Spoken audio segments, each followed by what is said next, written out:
আসসালামু আলাইকুম প্রিয় বন্ধুরা, কেমন আছেন? আশা করি ভালো আছেন।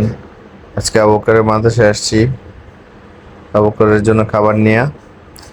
মাদ্রাসায় এসে দেখি কি সুন্দর বাচ্চাগুলা একসাথে বসে বসে খাচ্ছে। মাদ্রাসার পরিবেশ আসলে অন্যরকম। মাদ্রাসায় যারা পড়ে, মাদ্রাসায় যারা থাকে, তারা সবসময় মাদ্রাসার ভিতরে থাকে, তো মাদ্রাসায় খায়, মাদ্রাসার কাজকামগুলো করে। মাদ্রাসায় একটা সিস্টেম আছে প্রিয় বন্ধুরা, যে আহ, এক এক দিনে মানে মনে করেন গ্রুপ গ্রুপ থাকে। সেটা হচ্ছে আজকে দুই তিনজনের গ্রুপ, ওরা ঝাড়ু দেবে। আরেকদিন দুই তিনজনের গ্রুপ, ওরা হচ্ছে ফ্লোর পরিষ্কার করবে। এরকম গ্রুপ গ্রুপ থাকে। দেখেন কি সুন্দর বসে খাচ্ছে। মাশাআল্লাহ, অনেক সুন্দর। আসলে মাদ্রাসায় বাচ্চাদেরকে পড়াইলে বাচ্চারা খুব অনেক কিছু শিখতে পারে। তো সবাই সবার বাচ্চাদেরকে মাদ্রাসায় ভর্তি করার চেষ্টা করবেন।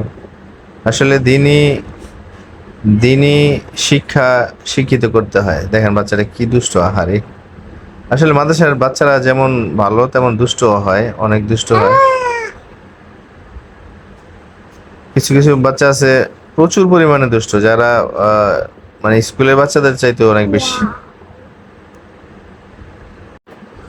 তো মাদ্রাসার যে পোলাপান সবসময় একসাথে খায়, একসাথে খেলে, একসাথে দুষ্টামি করে, ওই দেখেন কিরম বান্ধবের মতো নাচ। অনেক মজা পেলাম। তো প্রিয় বন্ধুরা, সবাই ভালো থাকবেন, সুস্থ থাকবেন। আর সবাই বাচ্চাদেরকে, নিজের বাচ্চা ছেলে মেয়েদেরকে মাদ্রাসায় পড়াবেন, দিনী শিক্ষায় শিক্ষিত করবেন। তাহলে দুনিয়া এবং আখিরাত দুটোই থাকবে ইনশাআল্লাহ। তো আজকের মতো এখানেই বিদায় নিচ্ছি। আল্লাহ হাফেজ। সবাই ভালো থাকবেন, সুস্থ থাকবেন।